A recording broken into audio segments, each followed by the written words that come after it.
পঞ্চম শ্রেণীর শাওন খুব ভালো ফুটবল খেলতো। ৬৮ নং সরকারি একলাসপুর প্রাথমিক বিদ্যালয়ের এ শিক্ষার্থী আজ মৃত্যু সন্ধিক্ষণে। মতলব উত্তর উপজেলার একলাসপুর ইউনিয়নাধীন এই তরুণ একেবারে কিশোর পঞ্চম শ্রেণীর এই শিক্ষার্থী আজকে সে মৃত্যুর সাথে পাঞ্জা লড়ছে। আমরা যতটুকু জানি ৩ মাস পূর্বে তার শরীরে রোগের বশত হয়।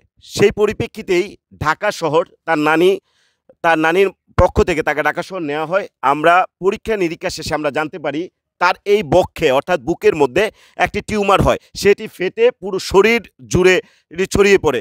একসময় তার রক্তগুলো নষ্ট হয়ে যায় এবং তার টিউমারটি আজকে রূপ নিয়েছে ক্যান্সারে, অর্থাৎ মরণ ঘাতক যে ক্যান্সার, সে ক্যান্সারে আক্রান্ত হয়েছে। আমরা যদি তার ফেসটা একটু কষ্ট করে দেখাতে যাই, আসলে তার যে অবস্থা আপনারা এটি বাস্তবে না দেখলে বুঝবেন না যে আজকে এই বয়সের এই ছেলেটি আজকে মৃত্যুর সন্ধিক্ষণে। একেবারে অসহায় পরিবার, বাবা খোঁজ নিচ্ছে না জন্মের পর থেকেই, মা কষ্ট করে কোনো রকম মাটি কামড়ে এই সন্তানটিকে টিকিয়ে রাখার জন্য চেষ্টা করছে, কিন্তু সামান্য নিতান্ত পরিবারে ডাক্তার জানিয়েছে প্রায় ৮ লক্ষ টাকা প্রয়োজন তার চিকিৎসা সহযোগিতায়, এবং সেই টাকা কোত্থেকে ম্যানেজ করবে। তাই আমরা বিশেষ করে এই কোমলমতি এই শিশুটির জন্য আমরা এই ভিডিওর মাধ্যমে স্ক্রিনে যাওয়া যে নাম্বারটি রয়েছে এই নাম্বারটি বিকাশ এবং নগদ, আপনারা প্রয়োজনে এই শাওনের নানির নাম্বার, আপনারা চাইলে এই নাম্বারে যোগাযোগ করে শাওনের বর্তমান অবস্থা আপনারা জানতে পারেন। এছাড়া চিকিৎসার ক্ষেত্রে আপনাদের ইচ্ছা অনুযায়ী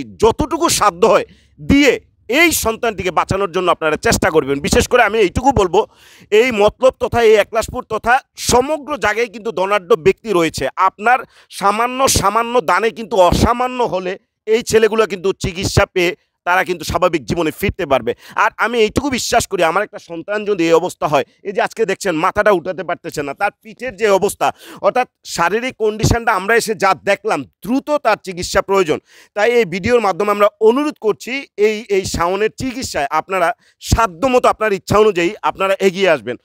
৬৮ নং সরকারি একলাসপুর প্রাথমিক বিদ্যালয়ে তিনি প্রধান শিক্ষক, তারই শিক্ষার্থী এই শাওন। আমরা একটু এই শিক্ষকের কাছ থেকে শাওনের কথা জানবো এবং তিনি কি ধরনের সহযোগিতা চান সেটাও জানবো। আমার এই শিক্ষার্থী অত্যন্ত দুরন্ত এবং চঞ্চল প্রকৃতির একটা শিশু ছিল। আমার বিদ্যালয়ে নিয়মিত পঞ্চম শ্রেণীর একজন শিক্ষার্থী। সে ভালো ফুটবল খেলতো। সে প্রথম প্রান্তিক পরীক্ষায় অংশগ্রহণ করছে, কিন্তু দ্বিতীয় প্রান্তিক পরীক্ষায় অংশগ্রহণ করতে পারে নাই তার এই শারীরিক অসুস্থতার কারণে। আমি তার সুস্বাস্থ্য দীর্ঘায়ু কামনা করছি এবং আপনাদের সকলের কাছে তার শারীরিক সুস্বাস্থ্য দীর্ঘায়ু কামনা করছি। এবং আমি প্রধান শিক্ষক হিসাবে এবং সকল শিক্ষকদের পক্ষ থেকে আমি যারা সুবিধাবান ব্যক্তি রয়েছেন তাদের কাছে আমি আবেদন জানাচ্ছি বিনীতভাবে, শিশুটি একদম অসহায়, সে তার নানির কাছে লালিত পালিত হচ্ছে। এই শিশুটির এই ব্যয়বহুল চিকিৎসার আসলে সক্ষমতা তাদের নাই। আপনারা দেখছেন ইতিমধ্যে হয়তো এরিয়াতে আপনারা দেখাচ্ছেন না, দেখছেন তাদের বাড়িঘরের অবস্থা।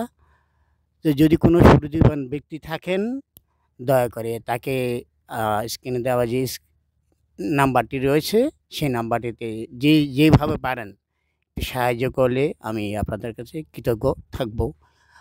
তাছাড়া আমি আমার প্রাথমিক সারা বাংলাদেশের প্রাথমিক বিদ্যালয়ের শিক্ষার্থী এবং আমার মতলব উত্তর উপজেলা এবং চাঁদপুর, বিশেষ করে বৃহত্তর চাঁদপুরের সকল প্রাথমিক শিক্ষা পরিবারের শিক্ষক এবং শিক্ষার্থী এবং কর্মকর্তা কর্মচারীদের সদয় দৃষ্টি আকর্ষণ করছি, আপনারা যা পারেন যেভাবে পারেন আপনারা যদি পারেন এই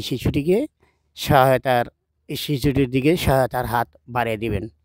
যার হাত ধরে আসলে এই শিক্ষার্থীরা শিক্ষা লাভ করার কথা, আজকে স্কুলে যাওয়ার কথা, সেই শিক্ষক আজকে যে পাশে বসে আছে এবং এই শিক্ষার্থীর আজকে এই সংকটাপন্ন অবস্থায় তিনি সহযোগিতা চেয়েছেন। আমি যদি তার শরীরের অবস্থানটা একটু দেখাই, আপনি যদি একটু কাছে আসেন, এই যে শরীরের অবস্থাটা দেখুন, এই যে হাড়গুলো বেরিয়ে গেছে, এই যে তার দেহের অবস্থা, সে শ্বাস নিতে পারে না, সে মাথাটা সোজা করে আমরা যদি একটু তাকে দেখাই, এই যে সে সোজা করে মাথাটা সোজা করতে পারে না, অর্থাৎ তার এখন শ্বাসে প্রচুর সমস্যা হচ্ছে। তো এই এমত অবস্থায় তার যেই দৈহিক শারীরিক যেই অসুস্থতা, যে সংকটাপন্ন অবস্থা, আমরা প্রত্যাশা করব যে স্ক্রিনে দেওয়া যে নাম্বারটি রয়েছে এটি হচ্ছে শাওনের নানির নাম্বার এবং এই নাম্বারটি বিকাশ এবং নগদ। আপনারা চাইলে শাওনের বর্তমান অবস্থা এবং তার কি অবস্থা সেটি জানতে পারবেন। এছাড়া আপনাদের ইচ্ছা অনুযায়ী দেখুন, আপনি যদি গোপনে দান করেন 1 টাকা, 100 টাকা, 500 টাকা এভাবে যদি দান করেন কেউ দেখবে না, কিন্তু একটা মানুষের কিন্তু বিশাল উপকার হবে। আপনার 100 টাকা এরকম যদি আপনারা সমবেতভাবে অনেকেই যদি এতে অংশগ্রহণ করেন তাহলে আমি বিশ্বাস করি এই আপনার 100 টাকার সমষ্টিগত একসময় টাকায় এই শাওন হয়তোবা তার স্বাভাবিক জীবনে ফিরতে পারে। আমরাও বিশ্বাস করি এই বয়সে একটি ছেলে আমাদের মাঝ থেকে হারিয়ে যাবে তার জীবন প্রস্ফুটিত হওয়ার আগে। সে এখনও কলি, প্রস্ফুটিত হওয়ার আগেই তার জীবনটা এভাবে নিভে যাবে, সেটি আমরাও প্রত্যাশা করি না। তাই ধনাঢ্য যারা রয়েছেন, মতলবের যারা রয়েছেন, এছাড়া যারা অনেকেই রয়েছেন দানবীর দানশীল, আপনাদের কাছে একটাই অনুরোধ করব, আপনার সন্তান হলে নিশ্চয়ই আপনি কোটি কোটি টাকা দিয়ে চেষ্টা করতেন যে আপনি আপনার সন্তানকে কীভাবে সুস্থ করা যায়। ঠিক তারই ধারাবাহিকতায় শাওনও কিন্তু কারো না কারো সন্তান। আপনাদের কাছে একটাই অনুরোধ করব, টাকা চিরজীবন থাকবে না, কিন্তু আপনার কর্মটা, আপনার কাজটা আজীবন থাকবে। আসুন না একটু পাশে দাঁড়াই এই শাওনটির জন্য, একটু কি মায়া হয় না? শাওনের যেই স্কুলের সহকারী শিক্ষক রয়েছেন, আমরা তা মহসিন ভাই রয়েছেন, আমরা মহসিন স্যারের কথা শুনবো। তিনি শাওনের সম্পর্কে চিকিৎসা সহযোগিতায় তিনি কি আহ্বান জানাবেন? আসসালামু আলাইকুম ভিউয়ার্স। শাওন যে বিদ্যালয়ে পড়াশোনা করে, আমি সেই বিদ্যালয়ের একজন সহকারী শিক্ষক। ও একজন দুরন্ত প্রকৃতির চঞ্চল মনের অধিকারী ছিল, লেখাপড়ায় ভালো ছিল। প্রথম প্রান্তিক মূল্যায়নও পরীক্ষা দিয়েছে, দ্বিতীয় প্রান্তিক মূল্যায়নে অংশগ্রহণ করতে পারেন। আমি খুবই ব্যথিত এবং দুঃখিত। আমরা বাংলাদেশে প্রায় 16 কোটি লোক বাস করি। আমরা যদি অন্তত 100 টাকা 500 টাকা করে যে তাকে দেই, আশা করি সে খুব সুস্থ হবে। সুস্থ হওয়া আল্লাহ তাকে সুস্থ করে দিতে হবে। আমাদের যে চেষ্টা অতটুকু আমরা করে দিতে পারি। আজকে আমার এই ছাত্রকে আমি 1000 টাকা দিয়ে আমি এখান থেকে উদ্বোধন করলাম। এইভাবে যদি আমরা সারা বাংলাদেশ থেকে 100, 500, 1000, 2000, 5000 সবাই দিই, আশা করি সে এটা রিকভারি করতে পারবে। সবার কাছে অনুরোধ, বিশেষ করে প্রাথমিক শিক্ষা পরিবারের সকল কর্মকর্তা কর্মচারী এবং শিক্ষার্থীবৃন্দের কাছে অনুরোধ, তাকে সবাই সহযোগিতা করবেন। আমি সবার সহযোগিতা আছি। ধন্যবাদ। আমরা এখন শাওনের নানি, আমরা একটু তার কাছ থেকে শুনবো, যিনি ছোটকাল থেকে লালন পালন করেছেন এই শাওনকে। তিনি আজকে মর্মাহত। আমি তার কাছ থেকে জানবো তিনি কি ধরনের সহযোগিতা চাচ্ছেন সবার কাছ থেকে তার নাতির জন্য। হ্যালো, সালাম আলাইকুম। আমি আপনাদের কাছে একটু হাত জোর করে সহযোগিতা চাইছি আমার এই নাতিরে বাঁচানোর জন্য। আমি খুবই অসহায়, আপনারা আমারে সাহায্য করেন। আমরা যতক্ষণ কথা বললাম ততক্ষণ শাওনের শারীরিক অবস্থা আরও বেশি অবনতি হচ্ছে, তাকে দ্রুত ডাক্তারের কাছে নিতে হবে এবং আমরা চেষ্টা করছি খুব শীঘ্রই তাকে ডাক্তারের কাছে নেয়ার জন্য। আপনাদের কাছে আবারও হাত জোর করে মিনতি করি, আপনি গোপনে দান করেন 1 টাকা, 100 টাকা, 500 টাকা, যাই করেন কেউ দেখবে না, কিন্তু মূলত এই কোমলমতি শিশুটিকে বাঁচানোর জন্য, তাকে চিকিৎসা সহযোগিতার জন্য আপনারা এগিয়ে আসবেন।